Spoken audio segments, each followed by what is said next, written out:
Vamos a darle pie y vamos a invitar a nuestro próximo orador, a José Luis Espert, diputado nacional, presidente de la Comisión de Presupuesto y Hacienda, todos lo conocen, es un viejo conocido de la casa.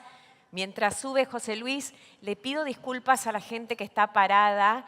En el coffee break, les voy a pedir un poquito de paciencia, se va a ampliar el salón, así que van a tener lugar para sentarse. Así que mis disculpas y un poquitito de paciencia que ya se va a solucionar. Ahora sí, José Luis. Hola, hola, buen día. Muy fuerte, ¿no? Sí.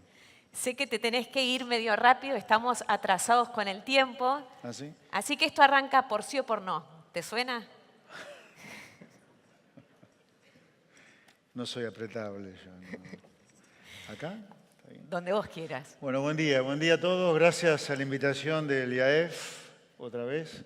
Hoy le comentaba al presidente del IAEF, ¿no? Que mi primer IAEF fue en el año 98, en Córdoba. En 98, así que ya hace 26 años. Toda una vida casi, ¿no? Y les pido disculpas por haberme visto en la obligación de cambiar un poco el cronograma porque iba a estar a la tarde, pero ayer salió por la noche la convocatoria urgente de una sesión especial en diputados hoy a las 14 horas, así que no iba a poder estar a la tarde. Bueno, te agradezco entonces el haberte hecho este tiempo. Empezamos acá, creo que mucha gente del mundo financiero, el mundo inversor, está con un pie así ya metido en el mercado a full, feliz, pero con la mirada puesta en el Congreso. ¿Sale la ley bases? ¿Cómo lo ves vos? ¿Van a empezar a salir todas las reformas que están pendientes? Sí, la ley bases va a salir lo mismo que el paquete impositivo, ¿no? Son dos, o el paquete fiscal, mejor dicho. Sí. Sí, están trabajándose en el Senado. En diputados se trabajó artículo por artículo de las dos leyes y no se pasaba a discutir el nuevo artículo hasta que no se conseguían los votos del artículo siguiente. O sea, se trabajó de manera muy, muy prolija. No sé cómo lo está trabajando el Senado, pero sí, van a salir. El escenario más probable que nosotros manejamos en el gobierno es que la ley bases y el paquete fiscal van a salir.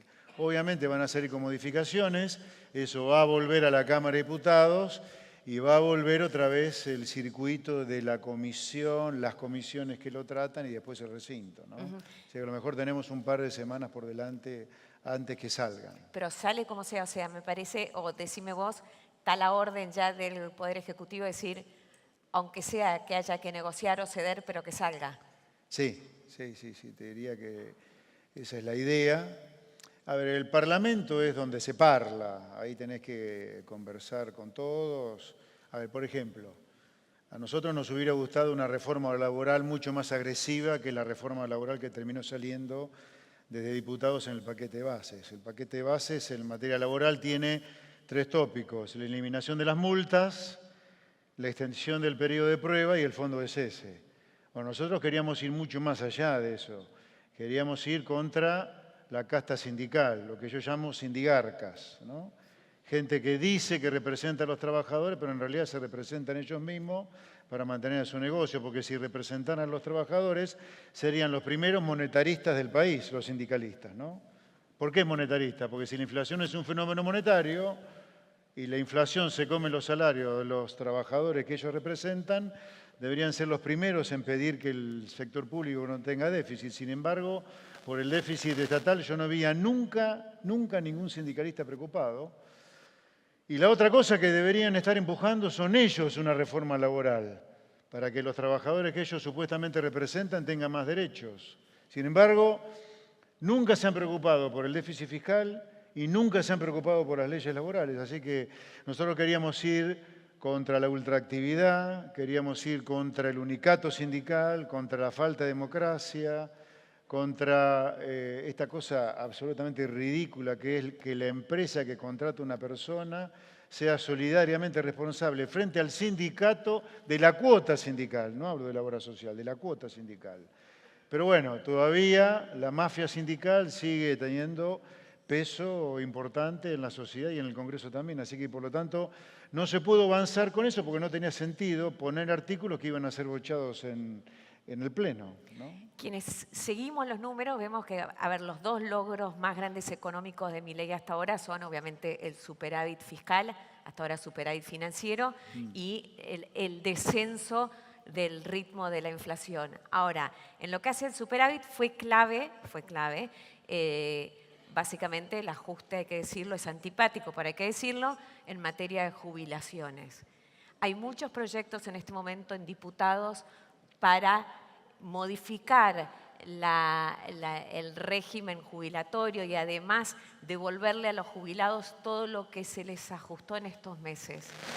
¿Crees que tienen margen esos proyectos para avanzar? Vamos a ver después de la ley base si el paquete fiscal del Senado, pero, a ver, hay una ley vigente que se llama que es la número 24156, que es la Ley de Administración Financiera, que en el artículo 38 dice que toda ley que establezca gastos por encima de los gastos previstos en el presupuesto tiene que tener su financiamiento.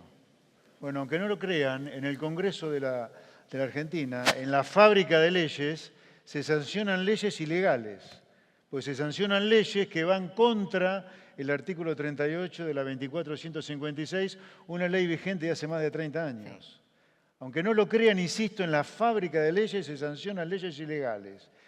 Y todos estos proyectos, salvo el de la Libertad Avanza, que ratifica el decreto presidencial número 274, el DNU, violan el artículo 38 de la 24156. Así que ojalá que ninguno de estos proyectos prosperen, porque es mentirle a los jubilados. Es decirle, le vamos a dar más en un bolsillo y se lo sacamos por el otro bolsillo con más inflación. Porque ninguno de estos proyectos tienen el financiamiento genuino para financiar el aumento del gasto público. Por eso todavía hay gente en la política que no salió del termo de los últimos 60 años de cadencia. No podemos aumentar el gasto público si no bajamos algún otro gasto público, porque la gente no da más de pagar impuestos además. Viste que dicen que los mercados siempre se adelantan. Ahí te están acercando un micrófono, perdón, porque no sé si anda muy bien el tuyo. Se corta un poco. ¿Hablo con este entonces? Okay. Viste que dicen que los mercados se adelantan, a los hombres y a las mujeres de finanzas les gusta estar siempre un pie más adelante que el resto.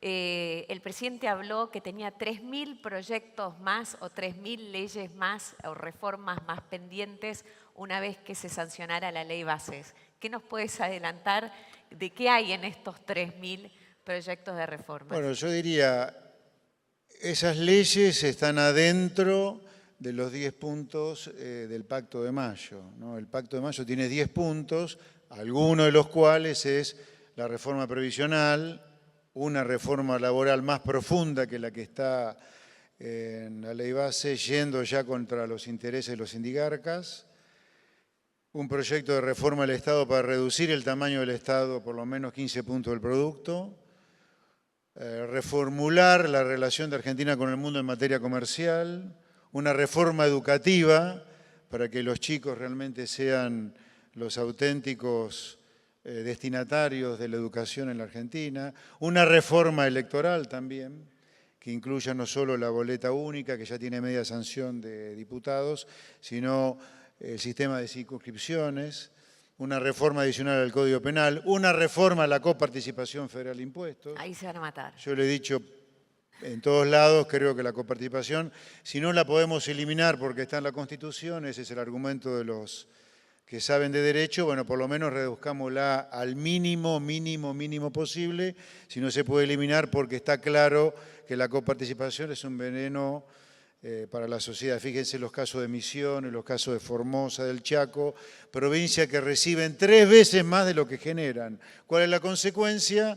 El gobernador de turno, como no paga el costo político, aumentar el gasto público, termina despilfarrando el dinero. Mirá, yendo a la provincia de Buenos Aires, si la provincia de Buenos Aires despilfarra recursos, regalándole patrulleros a Puyaro o regalándole ambulancias a Nacho Torres en el sur, un gobernador como Kicillof, ¿qué hace esto? Un verdadero inútil esférico, porque es inútil de donde lo veas, con una provincia incendiada, y yo le... Si un gobernador que recibe menos de lo que genera malgasta los recursos como lo malgasta, porque tiene la educación destruida, la salud destruida, pero manda ambulancias a otro gobernador, la provincia incendiada de inseguridad y manda patrulleros a otro gobernador, vos fíjate lo que hace la coparticipación. Si Kicillof tuviera que pagar el costo político de financiar solo con impuestos propios, el impuesto a la ganancia, que lo cobre la provincia de Buenos Aires, yo te diría que se cuidarían mucho más de en qué gastar. Imagínate lo que ocurre en una provincia donde no solo no recauda el impuesto a las ganancias, por ejemplo, como puede pasar en Formosa, en Chaco, sino que además recibe mucho más de lo que genera. El dispendio es mucho peor todavía. Pero ¿cuál sería la propuesta del Gobierno Nacional en este caso? Porque además para No, aprobarlo bueno, tienen que aprobar todos, ¿no? A ver, habría que ver cuál es la propuesta que se termina llevando al Congreso, pero yo creo que hay que ir a la Constitución, al espíritu constitucional de Alberdi, que es un auténtico país federal. Federalismo no es lo que la política nos quiere hacer creer a los argentinos, que es la FIP recauda, las provincias gastan y encima el sistema de coparticipación da mucha más plata de la que las provincias generan en algunos casos. Porque una cosa es que la FIP recaude y las provincias gasten, pero otra cosa es el sistema redistributivo que tiene la Copa, que es que hay provincias que reciben hasta 3 veces lo que generan. Yo sería el del espíritu del auténtico federalismo, que cada uno recaude sus impuestos y pague el costo político de aumentar los impuestos. Por ejemplo, Pergamino, donde yo nací, provincia de Buenos Aires. El intendente de Pergamino no cobra el inmobiliario rural. Tiene que ir a galguear al gobernador de Buenos Aires de turno para pedirle coparticipación del inmobiliario rural que se recauda donde están las tierras más ricas del país. Imagínate lo que sería Pergamino si Pergamino pudiera recaudar el inmobiliario rural. Sería Abu Dhabi. Yo creo que... Lo que pasa es que después va a haber que ponerle un coto a ingresos brutos, impuestos Sí, a los sellos, por supuesto, impuesto por supuesto, todo lo habría que cobran los eliminar todas las municipios. tasas. Que los municipios recaudan impuestos, eliminen todas las tasas. Porque ahora los municipios están empezando a inventar impuestos con el formato de tasa. Claro. No te dan nada, pero te cobran una tasa que supuestamente es la contraprestación de algún gasto. Yo pregunto, ¿cuál es la contraprestación, como ocurre en Escobar, que se cubre una tasa a los pañales descartables? ¿Ustedes saben eso? Se cobra una tasa municipal. Tasas a los pañales, hay tasas de todo. Los supermercados Bueno, pagan pero esa tasas por tasa, cada ticket de venta. yo llamo a los ciudadanos de Escobar a evadirle esa tasa. No hay que pagarla. ¿Qué te da el municipio a cambio de pagar una tasa por los pañales descartables? O sea, si nos cobran una tasa es contra algo, si no, no la paguemos. Nosotros en Villa Saralegui, en el norte de la provincia de Santa Fe, promovimos una rebelión fiscal exitosísima porque el intendente, el jefe de la comuna, se robó la tasa de red vial durante 10 años. Entonces, los productores, con la asistencia nuestra, comenzaron una rebelión fiscal que terminó con el derrocamiento del jefe comunal porque se robó la tasa. O sea, los ciudadanos tenemos que defendernos, muchachos, frente al robo de la política, si no, nos van a fumar en pipa siempre. Ahora, te escuchaba hablar de Kicillof y... El inútil esférico. Por sí o por no. Por sí o por no. Sí. José Luis Espert, candidato a gobernador de la provincia de Buenos Aires 2025. Lo que diga el presidente Milei. No lo sé qué va a decir. ¿Te gustaría? A ver, la función política me encanta desde que la abracé en 2019 y dicho sea de paso, una pequeña reflexión. Yo estoy muy feliz que, habiendo comenzado en tan soledad en el 2019 con la campaña presidencial, 5 años después tengamos un presidente liberal, así que estoy muy contento. Sí, me gustaría claramente, a mí me gustaría transformar la provincia de Buenos Aires. Yo creo que en cualquier caso, independientemente de las personas, al kirchnerismo hay que terminar de sacarlo de la vida política argentina con otro gobernador en el 2027. No puede seguir gobernando la provincia de Buenos Aires el kirchnerismo. Por el kirchnerismo, tengámoslo claro, el proyecto político del kirchnerismo es hacer de la provincia de Buenos Aires lo que logró a nivel nacional, que es hacernos una villa miseria. Por eso no podemos permitir que la provincia de Buenos Aires termine siendo una villa miseria de la mano de otro gobernador kirchnerista luego de 2 años de 2 periodos de gobernador de Kicillof. Así que ojalá que en el 27 el liberalismo gane la provincia de Buenos Aires independientemente de quién sea. Y te pongo ahora el sombrero de economista, que creo que no te lo puedes sacar nunca, No, al menos no, en la Comisión de Presupuesto y Hacienda. Sí. ¿Cómo estás viendo lo que se hizo hasta ahora y qué crees que puede pasar en los próximos meses? O sea, todavía faltan varios ajustes de precios relativos. Vimos que se postergaron las subas de varios servicios públicos. Está el tema de las prepagas, que también que se les pisaron los aumentos. ¿Cómo lo ves? Yo creo que la inflación va a seguir bajando. Me parece que en mayo vamos a tener una inflación más baja que la de abril todavía. En junio está el medio aguinaldo, ahí vamos a ver si el sector público sigue manteniendo el superávit, a lo mejor va a requerir de algún ajuste adicional del gasto, pero la sensación que yo tengo es que la inflación va en descenso. La duda es hasta dónde desciende, pero sin duda, primero el milagro que ha logrado el presidente Milei en evitar una hiperinflación y haber derrumbado la tasa de inflación, logrando algo histórico que son 5 meses consecutivos de superávit financiero, o sea, superávit incluyendo los intereses como gasto público, y haber mejorado el balance del Banco Central de manera significativa, comprando reservas con tasas de interés reales negativas. Así que eso yo lo veo muy instalado, el superávit fiscal, la mejora del balance del Banco Central y el descenso en la tasa de inflación.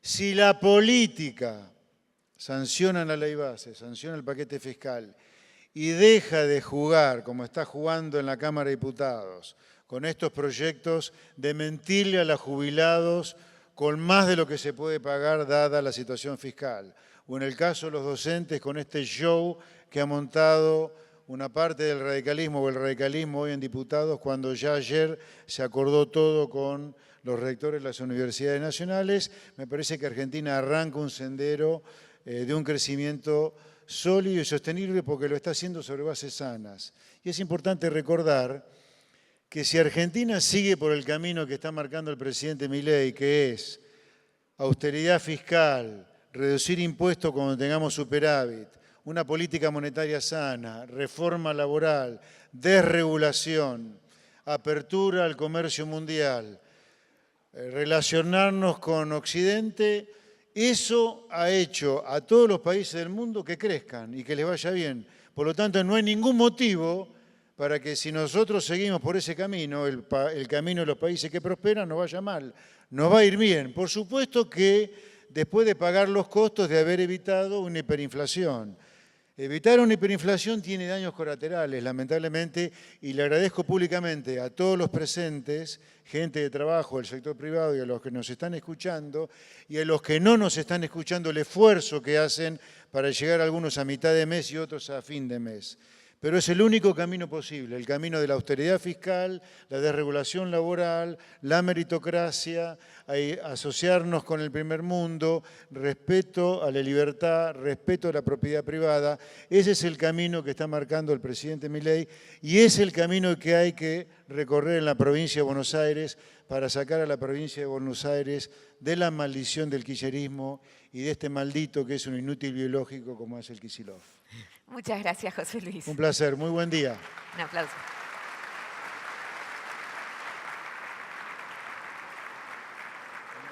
Gracias. Gracias, José Luis. Ahora sí, vamos.